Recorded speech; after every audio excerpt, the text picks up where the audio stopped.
Hello everyone, welcome back to my YouTube channel. Topology का आज का हमारा एक नेक्स्ट टॉपिक है T2 स्पेसेस, और जिसको हम हाउसडॉर्फ स्पेसेस भी बोलते हैं। इससे पहले मैंने आपको लिंडरॉफ थ्योरम्स और यूरिज़ोन थ्योरम्स, टीजे एक्सटेंशन थ्योरम, मैंने काफ़ी इंपॉर्टेंट थ्योरम्स आपको टोपोलॉजी की प्लेलिस्ट में कंप्लीट करा चुकी हूँ। लेकिन आज का हमारा लेक्चर है T2 स्पेस के लिए। इसमें मैं आपको पहले तो T2 स्पेस की डेफिनेशन विद एन एग्जाम्पल मैं आपको अच्छे से समझाऊंगी, फिर हम 2-3 थ्योरम्स करेंगे। उसके बाद अगर आप चाहते हैं कि मैं टोपोलॉजिकल स्पेस को आगे पूरा अच्छे से वाइडली आपको समझाऊं, तो आप मुझे कमेंट करके बताएं, ठीक है। मैं बाकी की थ्योरम्स, बाकी के एग्जाम्पल्स में आपको अच्छे से कराऊंगी। आई होप आपको ये वीडियो अच्छी लगे, तो प्लीज़ मेरे चैनल को लाइक करें, शेयर करें एंड सब्सक्राइब करें। तो स्टार्ट करते हैं अपनी वीडियो। T2 स्पेस, इसमें डेफिनेशन है अ टोपोलॉजिकल स्पेस X2, ठीक है, is set to be a T2 space, जिसको हम बाय नेम, दूसरा इसका बाय चेंज नेम होते हैं हाउसडॉर्फ स्पेसेस और सेपरेटेड स्पेसेस, ठीक है। If and only for every pair of the distinct points x y of x. एक हमारे पास टोपोलॉजिकल स्पेस में एक्स वाई दो पॉइंट्स होंगे जो कि डिस्टिंक्ट होंगे, सेपरेटेड होंगे, सेपरेबल होंगे, ठीक है। और there exist a disjoint neighbourhood of x and y, और उन लोगों का एक नेबरहुड एग्जिस्ट करेगा जो कि डिसजॉइंटली होगा एक्स एंड वाई के लिए। That is there exist a neighbourhood N of x and N होगा नेबरहुड ऑफ एक्स, और एम हम बोल रहे हैं यहाँ पे neighbourhood of Y. So such that N intersection of M is equal to 5 if x2 is a Hausdorff spaces, ठीक है। अगर हमारे पास x2 हमारे पास टोपोलॉजिकल स्पेस कैसा हो, हाउसडॉर्फ स्पेस हो, जहां पर हमारे पास दो पॉइंट हैं, कौन से, x एंड y, जो कि डिस्टिंक्ट हैं और उनमें एक नेबरहुड एग्जिस्ट कर रहा है। तो x के लिए कौन सा नेबरहुड एग्जिस्ट कर रहा है, n, पॉइंट n, मतलब सॉरी, पॉइंट x के लिए कौन सा नेबरहुड एग्जिस्ट कर रहा है, n, और y के लिए कौन सा नेबरहुड एग्जिस्ट कर रहा है, m। तो हम जब उनका इंटरसेक्शन लेंगे तो हमारे पास क्या होगा, एक एम्प्टी सेट मिलेगा, ठीक है। सो इफ, अगर आप यहाँ पे ध्यान रखें, N intersection of M is equal to empty. N किसका नेबरहुड है हमारे पास, एक्स का, एम किसका नेबरहुड है, वाई का। So is set to be Hausdorff spaces for X topological space के लिए। सो ये तो हो गई हमारी डेफिनेशन। अगर हम शॉर्ट डेफिनेशन की बात करें, ठीक है, within a proper explanation, Hausdorff spaces की ये डेफिनेशन है। लेकिन अगर आप शॉर्ट डेफिनेशन की बात करें कि आपको शॉर्ट में इसको समझना है, तो शॉर्ट डेफिनेशन है हमारे पास, a topological space x2 is said to be a hausdorff space if for every distinct point। इसमें हमारे पास दो डिस्टिंक्ट पॉइंट होते हैं, कौन से, x एंड y, जैसे हमने ऊपर बात करी है, जो कि बिलोंग कर रहा है x में। There exist disjoint neighbourhood of x and y, ठीक है। if that is if there exists neighborhood n of x and there nhd neighborhood of y। मैंने यहाँ पे नेबरहुड को nhd शॉर्ट फॉर्म में भी लिखते हैं, तो आपको ये भी ध्यान रखा है कि जहाँ पे nhd लिखा होता है there, इसका मतलब होता है नेबरहुड, ठीक है। तो ये एक शॉर्ट टर्म डेफिनेशन है जिसको आप मतलब कॉम्पिटिटिव एग्जाम के लिए याद रख सकते हैं। लेकिन आप अपने एग्जाम्स में, कॉलेजेस एग्जाम्स में, आप ये ऊपर वाली पूरी प्रॉपर डेफिनेशन अच्छे से लिखें, ठीक है। हाउसडॉर्फ की ये देखो मैंने टिक भी किया हुआ है, बहुत इंपॉर्टेंट है। तो आपको अच्छे से ये डेफिनेशन भी याद रखनी है, नोट डाउन करना है। ये डेफिनेशन सिर्फ आपको याद रखने के लिए, मेमोरी में आपको पॉइंट आउट याद रखना है, ठीक है। N intersection of M.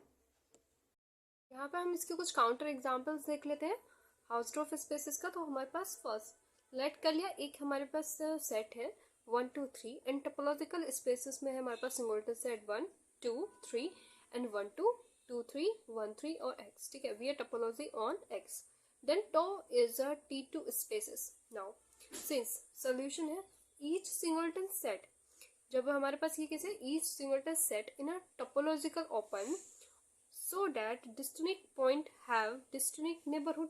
तो हर एक पॉइंट के लिए डिस्टिंक्ट नेबरहुड होंगे, हर एक डिस्टिंक्ट पॉइंट के लिए हर एक डिस्टिंक्ट नेबरहुड होंगे। बट टोपोलॉजी 1, तो 1 में 5 1 2 और x हमारे पास क्या है, डिफाइन कर रहा है सेट को 1 2 3, ठीक है, is not a T2 spaces for x as 1 2 are the distinct point of x which do not having distinct neighborhood। हमारे पास x1 x2 और x3 के लिए कोई भी डिस्टिंक्ट नेबरहुड नहीं है। मतलब किसी भी सेट, किसी भी सिंगलटन सेट के लिए हम डिफाइन नहीं कर सकते एक डिस्टिंक्ट नेबरहुड, ठीक है। हमारे पास अगर कोई सिंगलटन सेट है, उसमें अगर हम पॉइंट्स ले रहे हैं तो उनके पॉइंट्स के लिए हम अपना एक तो डिस्टिंक्ट नेबरहुड नहीं डिफाइन कर सकते। और आप इस तरह से भी समझ सकते हैं, for each pair of singleton set is an open are distinct 1,2 belong कर रहा है सेट में, लेकिन उनका इंटरसेक्शन पाई, मतलब हमारे पास एक उसका नेबरहुड नहीं मिलेगा। सो अब ये तो होगी हमारे पास सिंगलटन सेट्स की बात। अब सेकंड एग्जांपल है every discrete space is a T2 spaces, ठीक है।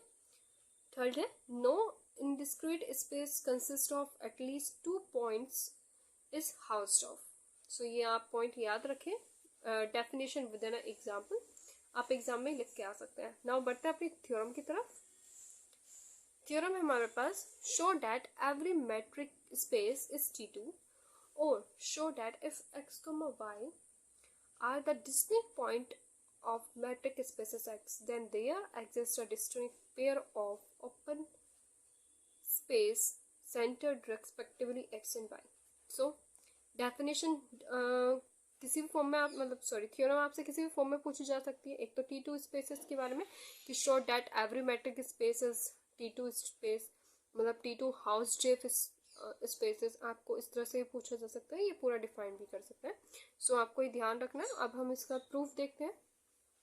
सो लैट कर लेंगे हम सबसे पहले एक मैट्रिक स्पेसेस, क्योंकि हमारे पास मैट्रिक स्पेस की बात करी गई है, क्योंकि एवरी मैट्रिक स्पेसेस को हमें क्या दिखाना है, हाउस-ट्रॉफ स्पेसेस दिखाना है। सो लेट, और हाउस-ट्रॉफ स्पेसेस के लिए हमें क्या दिखाना है, डेफिनेशन में हमें पढ़ा था कि 2 डिस्टिंक्ट पॉइंट हमारे पास होना चाहिए, उसका एक डिस्टिंक्ट नेबरहुड एक्स में एग्जिस्ट करना चाहिए, जिनका इंटरसेक्शन क्या आएगा 5। सो वही हमें प्रूफ करना है। लेट एक्स डी हमारे पास मैट्रिक स्पेसेस है and x, y are 2 distinct point of x, जहां पर x does not equal to y। आप मतलब समझ रहे हैं ना, डिस्टिंक्ट पॉइंट का क्या मतलब है, मतलब 2 पॉइंट ऐसे जो एक दूसरे के इक्वल नहीं है। जैसे कि हम ले रहे हैं, आप समझ सकते हैं 4 डज नॉट इक्वल टू 5, ठीक है, मतलब 2x does not equal to 10, ठीक है, 2 into power 10. So both are distinct. Let metric space ले लिया dx, y is equal to epsilon, so such that epsilon greater than 0 and let consider 2 open sphere। अब हमने यहाँ पे 2 metric spaces के 2 open spheres ले लिए, SR3x और XR3y, centered होगा हमारे पास इनका x and y respectively। Okay, now let z belong कर रहा है, जो कि इन दोनों का इंटरसेक्शन बिलोंग करेगा किसमें, z में। z बिलोंग कर रहा है spheres of SR/3x intersection SR/3y, दोनों पॉइंट के सेंटर पॉइंट का स्पेयर जो कि बिलोंग कर रहा है z में, और हमारे पास ये क्या है, ओपन स्पेयर्स। सो z बिलोंग करेगा SR3/x में भी और XR3 हाँ, जब XR3/x और x और y के लिए भी, मतलब दोनों ही पॉइंट्स में z बिलोंग करेगा। सो dx, z लेस देन हो जाएगा dr/3 से, and dy, z less than हो जाएगा r/3 से। उन दोनों का मैट्रिक भी लेस देन हो रहा है। So now using metric spaces की थर्ड प्रॉपर्टी हम यूज करेंगे, जिसमें हमारे पास थर्ड प्रॉपर्टी क्या होती है, ये यस आप समझ गए हैं। We know that dx, z जहाँ लेस देन होता है dx, z plus dz, y। अब हमने यहाँ देखे हैं पॉइंट x पॉइंट y के लिए ऑलरेडी हमारे पास ओपन स्फीयर लेस देन है किसे, r/3 प्लस r/3, ओके, ठीक है, लेस देन हो जाएगा 2r/3। सो इन दोनों का r, x, z हमारे पास डिस्टेंस ले ली हमने r, जो कि लेस देन हो जाएगा 2r/3, which is a contradict, ठीक है। सो जो कि उस डिस्टिंक्ट नहीं मिल रहा हमें। So SR/3 of x and XR3y by are distinct, ये तो पॉइंट डिस्टिंक्ट है, लेकिन ये हमारी कंडीशन को कॉन्ट्राडिक्ट कर रहा है, क्योंकि हम इन दोनों को डिस्टिंक्ट पॉइंट लेके चले थे, लेकिन हमारी कंडीशन को कॉन्ट्राडिक्ट कर रहा है। So therefore x is a हाउस-ट्रॉफ spaces, तो हमारे पास मतलब x इंटरसेक्शन क्या आ जाएगा, इनका एम्प्टी आ जाएगा।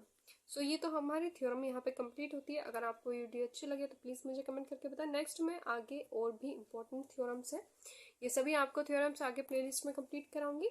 सो अगर आपको और लेक्चर चाहिए मुझे आप ज़रूर कमेंट करके बताएं, मैं आपको वीडियोस ज़रूर प्रोवाइड करूँगी। सो मिलते हैं नेक्स्ट वीडियो में। Thank you for watching.